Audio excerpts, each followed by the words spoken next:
I started my design journey at a very, very different time in the design industry.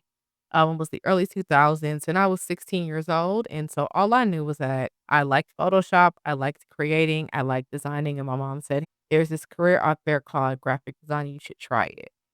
So you fast forward to my early 20s when I walked into corporate America, not really knowing anything. None of my family members worked in corporate. They didn't know the lingo, they didn't know anything. They just kind of knew, "Hey, you need to get a job so you can pay your bills and you need to survive." So I walked into corporate with that mindset of, I'm just coming here to get my money and I'm going home.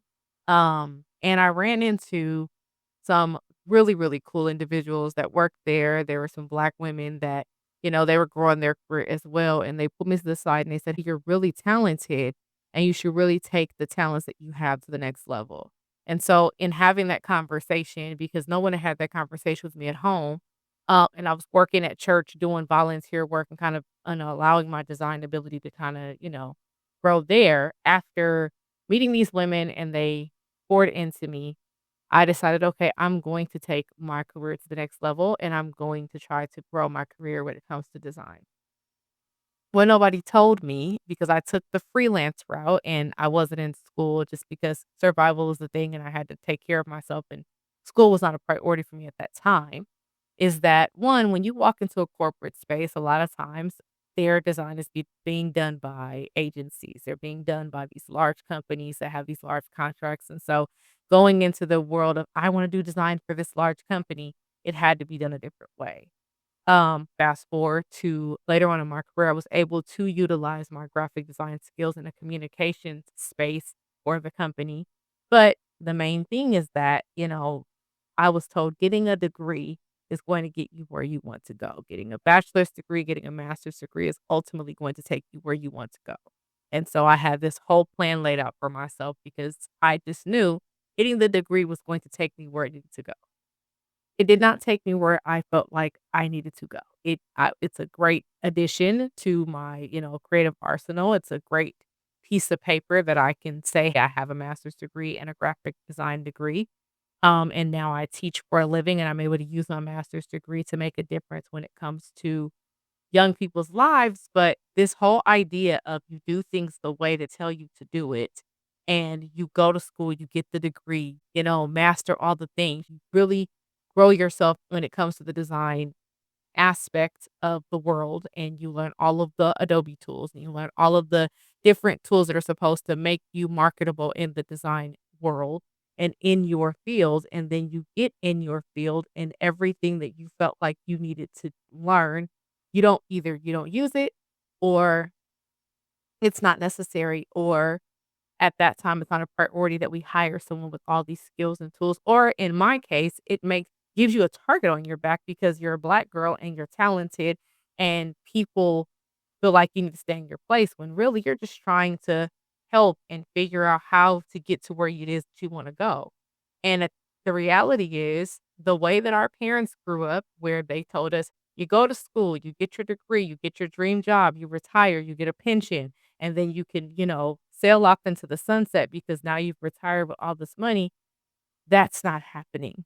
And getting the degree is not the key to everything. Sometimes getting the degree is a stepping stone to getting where you wanna go, and, in my case, looking at these design students that I teach every day, and right now we're on summer break, and hearing them say to me when I go to different places or I'm mentoring them or I'm having conversation, they're saying, "I got my degree, I graduated, I've applied for 30, 40 jobs, and I've got nowhere."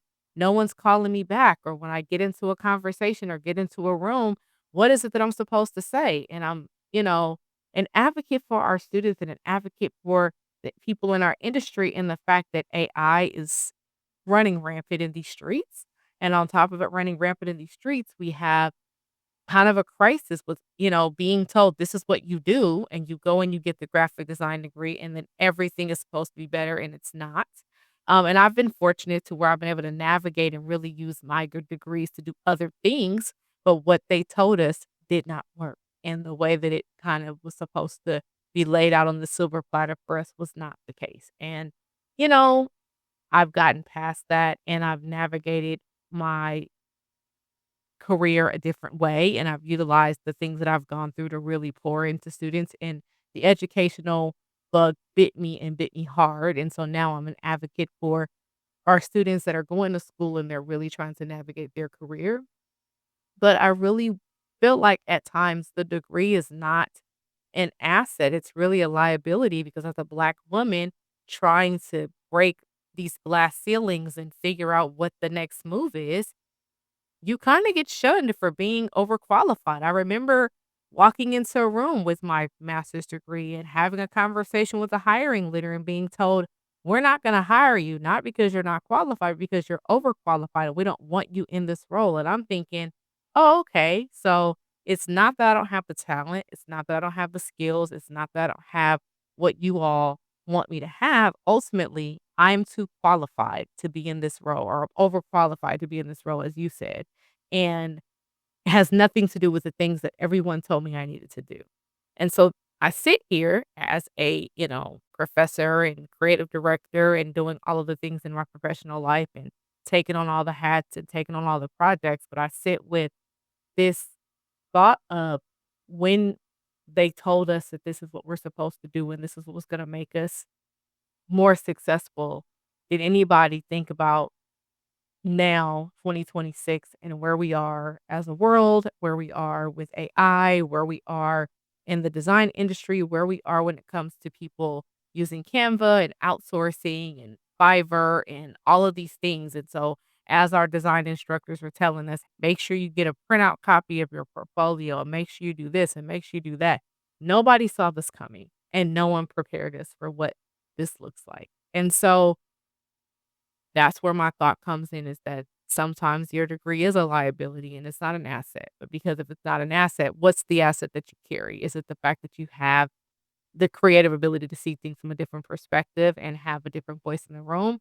What is it that comes from what we've developed as designers, as creatives, sitting in these classrooms, getting these degrees, sitting around tables, watching different campaigns and marketing things, and how can we use those skills to move further? I think more than anything, I get a lot of DMs about people who are looking for jobs and are looking for tips, and they're like, "Do you know anybody that's hiring?" And they are, UX, UI people, they're creative directors, they're designers and everything else, and it's daunting for me because 'cause I'm like, I can't tell you anything. I'm an entrepreneur, and I've kinda built my career a certain way, and I've been able to sustain in this crazy market. Thank God, all praises to God.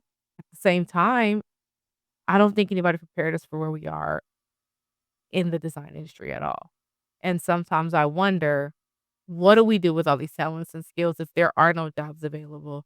And if it's a situation where people aren't necessarily hiring us at a large rate, what do we do with what we have?